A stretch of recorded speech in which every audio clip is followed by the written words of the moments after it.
My name's Maya Wallace. I was born in 1988 in Glasgow. I grew up initially with my mother and father, who were both social workers. And after a few years we moved to the west of the city. It was just my mum and my brother. Initially my childhood was quite lonely, so I didn't have a wide social circle. It was very small, so I would spend my days at school, and after school I would come home. So then it would just be me, my mum and my brother. And what I would do, we'd watch TV. That was a big feature in our childhood. We didn't do a lot of outdoor activities in the sense of things that you would go and pay to do. What we would do would be making jewellery, playing with my dolls. I was very active in lots of sports, gymnastics, athletics. I enjoyed a lot of outings with my mum, biking, home baking, things like this.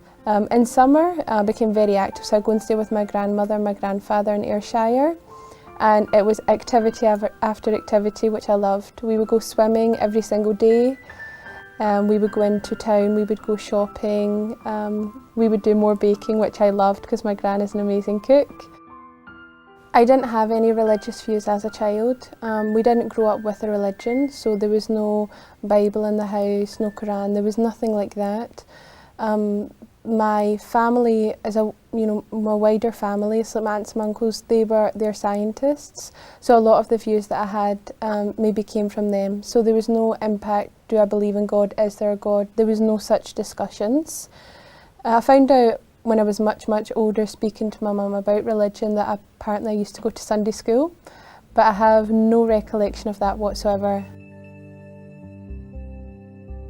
So in high school I took religious education, much to the dismay of my teachers. I decided to switch subjects because I wanted to learn a little bit more about religion. At this stage I had a desire to get some answers, not to adopt a religion, not to become Christian or a Sikh or Catholic. It was just to find the answers to these questions I had since I was a young girl. Now at school, I didn't get those answers. The religions that they taught, they didn't make any logical sense. And I thought, why would I have faith? This is from God, because surely God should be able to explain to me simply the answers. So my high school didn't teach Islam. At the time, it was quite superficial. They said that they couldn't teach Islam because they didn't have a religious education teacher who'd studied that religion. Either way, I was happy. To me, it wasn't a real religion, it was barbaric. The Muslims were crazy nutcases. They were just people that would terrorise innocent people, they would blow up buildings.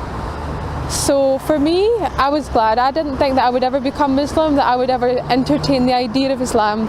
So it's quite ironic now. I am a Muslim.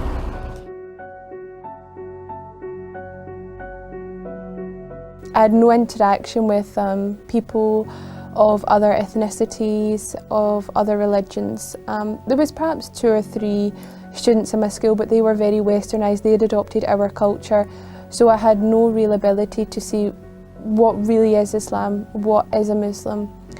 So from there on in I thought, well, I've learned about the real religions. They're a load of rubbish, I don't believe in them. So I just carried on. I just became a normal Scottish teenager. I done what you would expect of any sort of British teenager. I went out clubbing, I drank alcohol, just had a laugh. There was no point to it. Looking back, I just think at that time I thought that's what you did with your life, but to me now it just seems pointless. And where my journey into Islam began was in 2005 I started working in a call centre.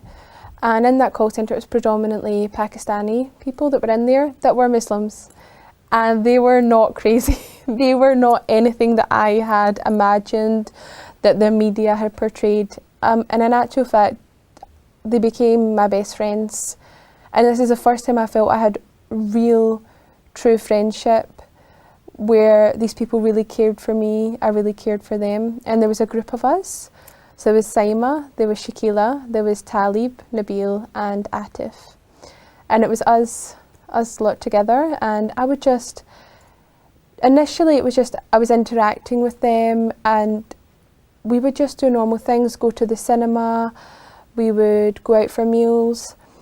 But one thing that stood out to me was the fact that what they done was very respectful. They had a lot of respect for themselves. They wanted to have a good image. There was a lot of things they wouldn't do. So they wouldn't come out clubbing with me. You know, once I had a birthday, I invited them and they declined, and I couldn't understand why. So slowly, it was just their behaviours, their mannerisms that introduced me to Islam.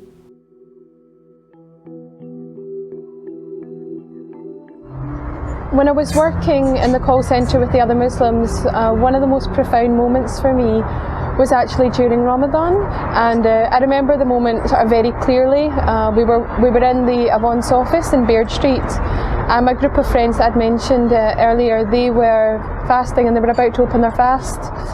And Saima, she actually handed me a box of spring rolls that her mother had made, and she offered them to me if I wanted some. And to me that was just such a profound moment. You know, here I am having eaten all day, probably not even realising, you know, drinking in front of them, having water or something, and they're offering me food.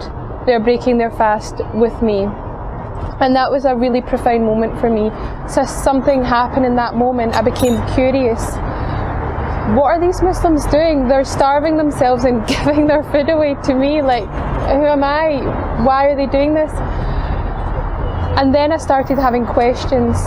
You know, what is Islam? Why are they Muslim? You know, are these kind attributes that they have, their upbringing? Is it just these specific people? Is it part of Islam? What is it? And so I started to ask them questions. I started to inquire, be inquisitive. And something that really shook me is that they weren't proud. Well, I think this, or I feel this, or I know that. They said, this is what the Quran says, this is what the Sunnah says, this is what the Hadith says. They had proof for everything. And never at any point did they say to me, just believe, just have faith, we know this is the truth. They didn't tell me that, they gave me the answers, and when they didn't know the answers, they would go and find out, and they would be humble enough to admit, I don't know, I can't answer that, I can't tell you. So here I was, standing Islam in the face, and it was the truth. I couldn't deny it was the truth. But I wasn't ready to accept being a Muslim. I never wanted to adopt a religion, I just wanted to know the answers, and I thought that would be enough. But in learning about Islam, I realised that believing is not enough. Islam is a way of life. They've got their own economical, political, social, legal system. If I was to become a Muslim, if I was to adopt that identity, everything I'd ever known would have to change. But I didn't know if I could commit to being Muslim. I didn't know if I could commit to what Islam required from me. So I had what I would call a trial period. And I was going to try and see if I could do what Islam required of me. So initially it was simple things for me, like stopping eating haram meat. Being a vegetarian previously, that wasn't so hard for me. Then it was stopping drinking alcohol. Then it was stopping going out to nightclubs, which was a large part of my social life. I started to dress more modestly, so I went half of my wardrobe. And slowly, I realised that I was able to overcome these hurdles. But still I was apprehensive. You know, it was a lifetime commitment. If I became Muslim, that was it. And I wanted to be sure that I could give that commitment to Allah. And it just took a long time to get that courage, to take that leap, to know that I was doing the right thing, and that Allah would see right by me, and that my fears would melt away. And my fear mainly was telling my family, how will my mum cope, my brother, you know, my aunt and my uncle, they're not religious, my grandfather. And I think that when you're making such a huge life change, that you will start to imagine them reacting in ways that aren't even within their character, because you're just so scared, because it's such a big change and it's something completely different. So every Sunday, my mum would collect me from work and drive me home. And every Sunday I would try and muster up the courage, and before I knew it, we were home. And I didn't say anything. And this would happen week after week after week. I felt like it was never going to end. Sunday was my day of torment. But then Ramadan was coming, and I knew that I wanted to embrace my Islam during Ramadan. I wanted to fast for that month. I wanted to be in that environment. So a few weeks before, I just mustered up the courage and told her. And alhamdulillah, she accepted it. She just questioned why, but we didn't have a long discussion. We're not a family for having in-depth conversations, but I told her, and the relief, it just washed over me. It made me feel silly. I've been worrying all this time, and it went really well.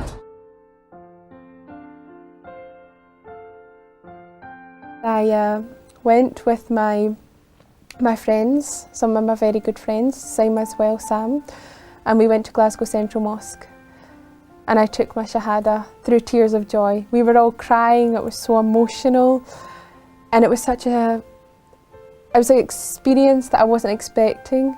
We went, and at first we were told to go to the study room, and I would take my Shahada there with the Imam. I wanted to do it properly. I didn't want to do it just with 2 witnesses, which is all the requirement. I wanted to do it in the mosque, let everyone know, get a certificate, I'm Muslim. I found the answers.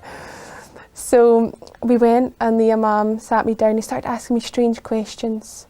Why do you want to become Muslim? Is someone forcing you? Do you want to do it? And I'm like, yeah, that's why I'm here. Please just let me take my Shahada. So he just obviously wanted to make sure I knew what Islam is. I knew what being Muslim meant. And then that day, after I prayed, it was the Jummah Friday prayer. So we went and we prayed, and I remember feeling so nervous because of all the things I had learned. I didn't know how to pray Jummah. So I was standing there and my nerves, and I started to forget the prayers and the recitation that I'd learned. So I'm copying my friend, and I'm like, am I allowed to be looking at her at the corner of my eye? And we prayed, and that day was very emotional. The Imam gave a speech, and he was saying how there was a birth. That was me, which I found out later because I'm a revert to Islam. I'm a newborn in the eyes of Allah. There was also a marriage and a death in that whole time that I was there. And so in 2009, I finally reverted to Islam. I did change my name for 2 reasons. One, I wasn't too fond of my original name, but also I wanted something with a bit more meaning. So I chose the name Maya, as originally called Robin.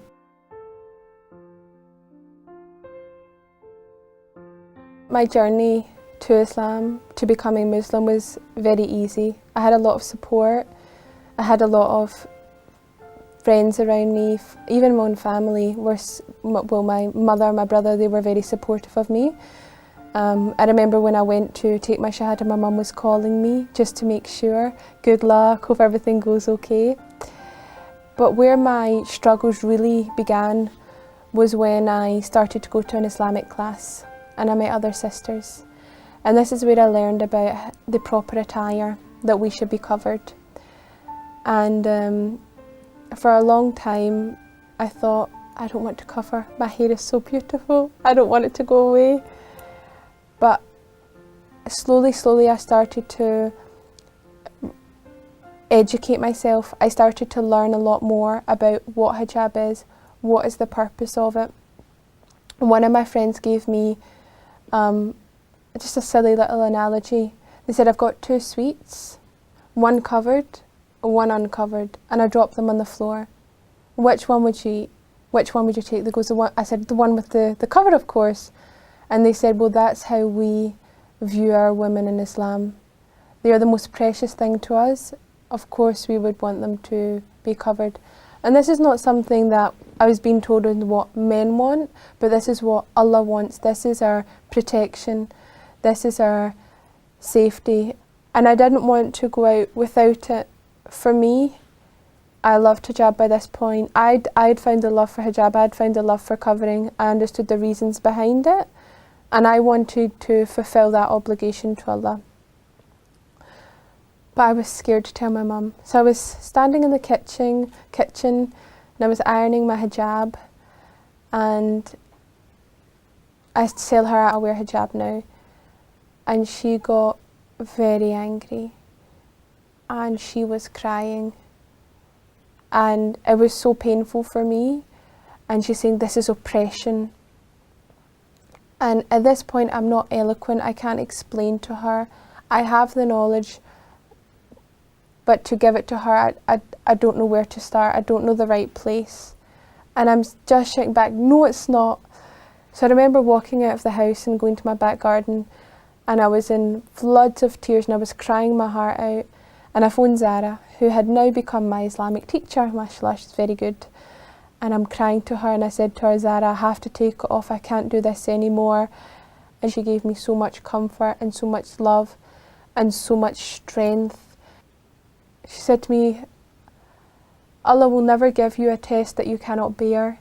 There will never be something in your life that you cannot overcome. It is there for a reason.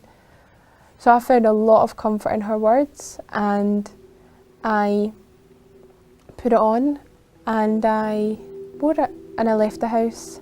And my end point with my wider family came when it was my graduation, and my mother and my aunt and my uncle came, and I was hiding from them. I was in my graduation gown. I was wearing this big black graduation cloak and a black hijab, and I was just all black. And I was nervous. I was so nervous. And it was about to begin, so I said, okay, we need to take our seats now, but I'll see you afterwards. I just wanted to get it over and done with. I thought, look, when they see me walk across the stage, they'll see the hijab, maybe they'll talk about it, and then I won't need to be there when she sees it for the first time. I won't see that initial moment. And alhamdulillah, that's what happened. It was too late for them to come and greet me before, so I went upstage, I accepted my award, and I came down. And I could see in their faces that they had some apprehension. They were shocked, but they accepted it. My grandfather's not a man of many words. So when I went to see him, he'd been informed, I believe, by my family that I was Muslim and that I covered. And we've never spoken about it, me and my grandfather. And what he done, he says to me, all of your grandmother's scarves are upstairs in the bottom drawer, and I've looked them all out, and they're all there for you, you know, for your, and he wouldn't say anything, he just went for your. And that's when I knew that through that trial, through that, for me that was a very hardship, that there was light at the end of the tunnel, if you want to call it that. There was peace at the end for me, and that my family accepted the hijab, and that now they understand the reasons behind it. And you guys don't know this as you're recording it, but I've wanted to wear a abaya for a long time. I've wanted to put on the proper covering, and I've been too nervous. And actually had discussion about the abaya with Ahmed, who's another revert, and he said to me, you will find the strength. Your husband, he will give you that guidance and you'll be there. So when I was asked to come on this show, I thought, I don't want to go on wearing, like, I know I'm covered, you know, my arms down to my feet, my head, but I said I don't want to go on and wear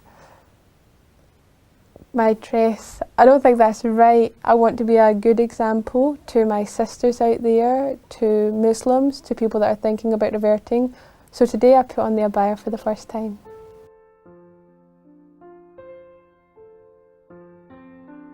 Before I became Muslim, I was a little bit apprehensive about reading the Quran. I knew it was real in Arabic, so I was a bit worried that, you know, little things, can I get it in English, which I could. The first one I got, it was just a literal translation. There was no context, there was no understanding, and for me, even though it was written in English, it was like Shakespeare, Alien, like, well, I don't know what this book is saying. But thankfully, some family friends, they gave me a Quran, and it was a Quran meant for children. I gave the background story, so what happened when it was revealed to the Prophet, peace be upon him. And that's what started my love even more for this Quran. So now whenever anyone asks me about Quran, I say to them, don't be scared about reading it. You know, I'll give them a copy of it that I think would be a good one to read, because although every single Quran has the same words in it, some are very good at explaining it. And for me, my favourite part of the Quran is in Surah Al-Baqarah. It's in this verse that Allah sets a challenge for the whole of mankind, that if you don't believe that this book is the word of God, then just produce one verse like it. The same style, the same transparency. But if you can match that, then you can disprove Islam. And that had such strong meaning for me, because I thought of all these people that say the Quran's not real, Allah doesn't exist, Muhammad made everything up. They'll have lengthy debates for hours and hours, but they won't do this one simple challenge. Write a verse. How long can it take them? But in 1400 years, not one person has been able to do this. And the second part of this surah that meant a lot more to me, is that Allah goes on to say that you will not be able to, that you will not be able to write a verse like it. And I just think to anyone out there that's doubting Islam, then take this challenge. Come forth and bring a verse.